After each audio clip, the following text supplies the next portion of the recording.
Yesterday courier private limited domestic international cargo உங்கள் இல்லம் தேடி வந்து கொரியர் புக்கிங் டெலிவரி செய்து தரப்படும். ஆமாம், உப்பு காத்து அடிக்கும் பொழுது எவ்வளவு தரமான நம்முடைய வண்ணப்பூச்சிகள் பெயிண்ட் அடித்தாலும் கூட அது மெருகு குலையாமல் இருக்க வேண்டும் என்று சொன்னால் பராமரிப்பு கண்டினியூஷன் இருக்கும்.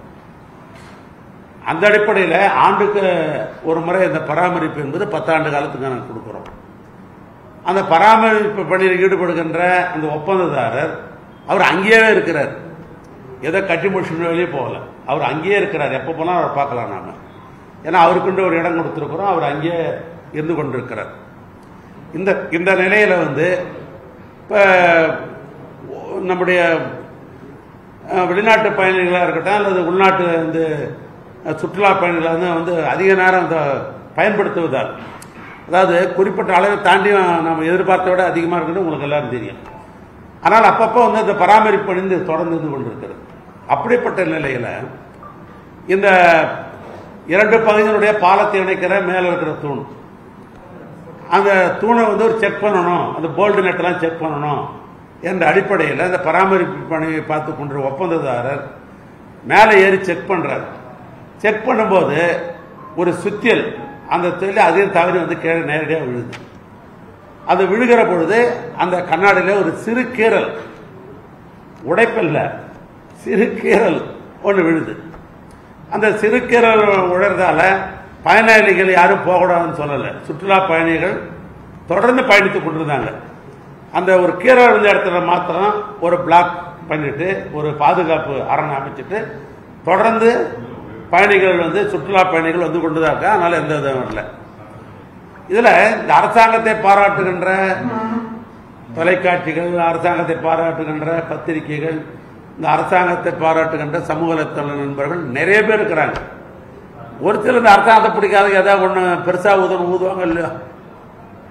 அந்த அடிப்படையில் சில தினசரி பத்திரிகையிலும் சமூக வலைத்தளத்திலும் கண்ணாடி உடைப்பு, கண்ணாடி அப்படிலாம் சில செய்திகள்லாம் அதெல்லாம் தவறான செய்திகள். அதெல்லாம் தொடர்ந்து பயணிகள் போய் கொண்டிருக்கிறாங்க. சுற்றுலா பயணிகள் அந்த இடத்துல பாதுகாப்பாக வைக்கப்பட்டு விட்டது. இப்படிப்பட்ட நிலையில் ஏன்னா அந்த ஒப்பந்ததாரத்தில் என்னன்னு கேட்டால் ஏற்கனவே எந்த பழுது ஏற்பட்டாலும் இந்த 10 ஆண்டுக்கு அவர் தான் செலவு பண்ணணும். அதனால உடனே அவர் என்ன பண்றாரு, இதை சப்ளை பண்ணவங்க சென்கோபியன் தான் சப்ளை பண்ணாங்க. அந்த கண்ணாடி என்பது எப்படி இருக்கு அளவுன்னு கேட்டீங்கன்னாக்கா, அதாவது 2 மீட்டர் நீளம், 2.4 சேபர் அகலம்.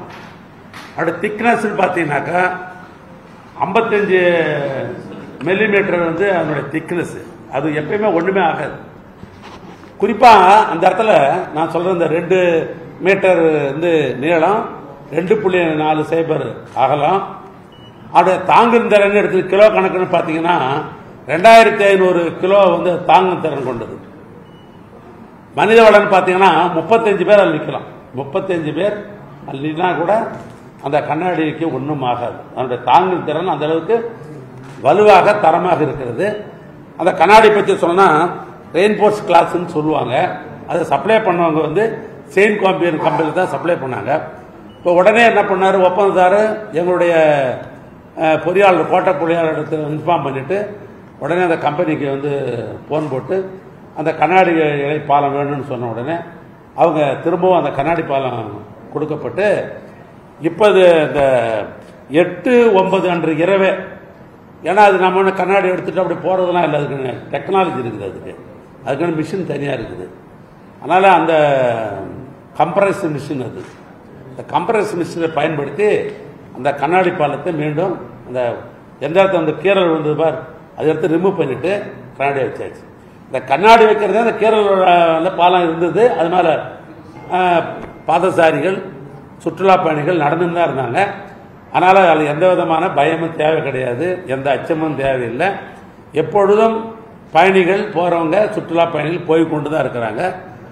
ஏன் நான் அந்த பேட்டி கொடுக்க வேண்டிய அவசியம் சொன்னா, நான் சொன்ன பார், இந்த ஒரு சில சமூக வலைத்தளம் வைத்திருக்கிறவங்க இல்லை இந்த பத்திரிகையில், தினசரி பத்திரிகையில் அந்த செய்தி வந்தது காரணத்தினால் அவர்களுக்கெல்லாம் தெரிஞ்சுக்கணுன்றதுக்காகவும், தமிழ்நாட்டில் இருக்கிற நம்முடைய சுற்றுலா பயணிகள் அதை புரிஞ்சுக்கணுன்றதுக்காகத்தான் இந்த உங்கள்கிட்ட அந்த கருத்தை நான் கலந்து கொண்டேன். அதனால் நான் மீண்டும் சொல்கிறேன், பாலம் கட்டுகிற போது என்ன பாதுகாப்போடு இருந்ததோ, என்ன உறுதித்தன்மையோடு இருந்ததோ, இன்னும் சொல்ல போனால் அந்த ஒட்டுமொத்த பாலத்தில், அந்த கண்ணாடி பாலத்தில் 650 பேர் நிற்க வைக்கலாம். அவ்வளவு தாங்கு திறம் கொண்டது. 650 பேர் அட் ஏ டைம் அதில் பயணிக்கலாம். அந்த அளவுக்கு தாங்கு திறம் கொண்டது. சிறப்பாக இருக்கிறது, உறுதியாக இருக்கிறது, பலரும் பாராட்டுகின்ற அளவுக்கு இருக்கிறது. உலக சுற்றுலா பயணிகள் பாராட்டுகின்ற மெச்சுகிற அளவுக்கு அந்த பாலம் அமைந்திருக்கிறது. அதனால் தொடர்ந்து மக்கள் பயன்படுத்துவாங்க. சராசரி ஒரு நாளைக்கு 8000 பேர் அதில் சுற்றுலா பயணிகள் அதை பயன்படுத்துகிறாங்க. இது 8000 10,000 கூடுறதுக்கு வாய்ப்பு இருக்குது. என்ன காரணம் கேட்டீங்கன்னா, அந்த கப்பல் நாங்கள் விடுறோம் இல்லையா, பயணிகள் கப்பல் விடுறோம் இல்லையா, அது கடலுடைய சீற்றத்தை வச்சு தான் அந்த கப்பலை நாங்கள் இயக்க முடியல. சில நேரம் கடல் சீற்றம்னு வச்சுக்க கண்டினியூ அடிச்சுனே இருப்பாங்க. அப்போ பார்த்தீங்கன்னா அன்றைக்கி 10,000 தாண்டி நான் சொல்கிறது ஆவரேஜாக ஒரு நாளைக்கு 8000 பேர் அதில் பயணிக்கிறாங்க. அந்த அடிப்படையில் பார்க்குற பொழுது நான் சொன்ன மாதிரி இந்த எண்ணிக்கை நாளுக்கு நாள் கூடிக்கொண்டிருக்கிற காரணத்தினால்தான் முதலமைச்சர் அவர்கள் ஒரு அறிவிப்பு செஞ்சிருக்கிறார். 3 கப்பல் வாங்கி கார்பரேஷனில், அதாவது பூம்புகார் கார்பரேஷனில் அவங்க தான் நடத்திட்டு இருக்கிறாங்க. அதனால் 3 கப்பல்கள் வாங்குவது என்று முதலமைச்சர்கள் அறிவித்திருக்கிறார்கள். ஏன்னா அந்த அறிவிப்பை ஒட்டி அரசாங்கம் மூலமாக துறையின் சார்பாக ஆணை வெளியிடப்பட்டு அது டெண்டர்லாம் ஓப்பன் டெண்டர், இந்தியா முழுவதும் அதில் கலந்து கொள்கிற அளவுக்கு உலகளவில் இந்த டெண்டர்லாம் கோரப்பட்டு அதை டெண்டரில் பார்ட்டிசிபேஷன் பண்ணி அதுக்கு பின்னால் இப்போ அந்த டெண்டரெல்லாம் கன்ஃபார்ம் பண்ணி இப்போ 3 கப்பல் கட்டி கொண்டிருக்கிறாங்க ஒரு பகுதியில். ஆவரேஜாக இது வரைக்கும் மொத்தம் எடுத்துக்கணும் அப்படின்னு சொன்னாக்கா 17 லட்சம் பேர் இது வரைக்கும் அதை சுற்றுலா பயணிகள் அதை பார்வையிட்டு இருக்கிறார்கள். இதுதான் உண்மை நிலைமை.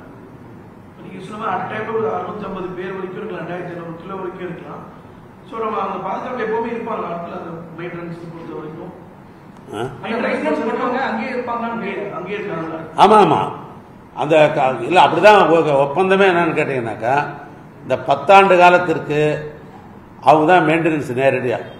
இந்த 10 ஆண்டு முடிஞ்ச ஒரு படம் தான், அதுக்கு முன்னால் தான் ஆனுவல் மெயின்டெனன்ஸ்ன்றது அவர்கிட்ட கொடுத்தாலும் சரின்னு வேற யாராவது டெண்டர் மூலியமாக கோரும் மொழியை. இப்போ இந்த ஒப்பந்த அடிப்படையில் 10 ஆண்டுக்கு ஏற்கனவே யாரும் ஒப்பந்ததாரரோ அவர் தான் ரெண்டாவது அதில் என்ன ரிப்பேராக இருந்தாலும் அதையும் அவரே தான் சொந்த செலவு தான் பண்ணி தரணும். ஏன்னா அப்படி தான் ஒப்பந்தம் போடப்பட்டிருக்கிறது. முழுமையாக அதான் சொல்லணும். அதனுடைய அளவு தான் சொல்லிட்டு இல்லை. ஒரு அளவும் 2 மீட்டர் நீளம், 2.40 மீட்டர் அகலம், திக்னஸ் 55 mm தேங்கினது. இதுதான் அவங்க கொடுக்குறாங்க. ஒன்று மாத்திரம் ஒரு கீரல் விழுந்தா கூட சரி, அது முழுமையாக எடுத்து போட்டு முழுமையாக தான் வைக்க முடியும். அதுக்குன்னு தனியாரெலாம் ரிப்பேர் பண்ண முடியாது. ஏன்னா ஃபேக்ட்ரியில் தயார் பண்ணுறது நான் சொன்ன அந்த அளவு, அந்த முழுமையாக அதை எடுத்து வச்சா புது கண்ணாடியில் பொருத்தியாச்சு. அதனால் சிறப்பாக இருக்குது, உறுதியாக இருக்குது. ரைட், மகிழ்ச்சி, நன்றி. என்றும் உங்களுடன் மை இந்தியா. முக்கிய செய்திகளை உடனுக்குடன் தெரிந்து கொள்ள சப்ஸ்கிரைப் பண்ணுங்க, பெல் பட்டனை பிரஸ் பண்ணுங்க. என்றும் உங்களுடன் my India. Yesterday courier private limited. Domestic international cargo உங்கள் இல்லம் தேடி வந்து கொரியர் புக்கிங் டெலிவரி செய்து தரப்படும்.